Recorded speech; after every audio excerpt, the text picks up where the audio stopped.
মুখের স্বাদ বদলাতে হোক বা শরীর ভালো রাখতে, গরমকাল এলেই এই রেসিপিটি বানাতে মন চায়। আর খেতেও ভীষণ ভালো হয়, খুব কম সময়ে বানানো যায়।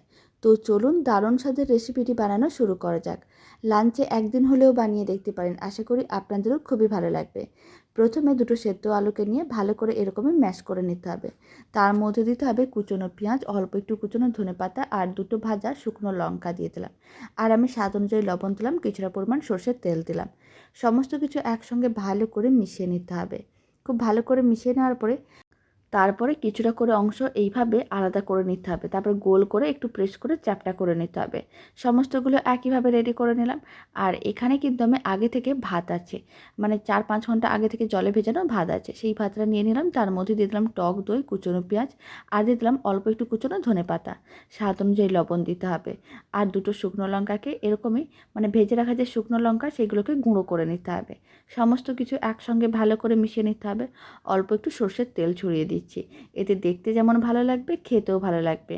এবার আমি উপরে অল্প একটু কুচনো ধনেপাতা, কুচনো পেঁয়াজ ছড়িয়ে দিচ্ছি।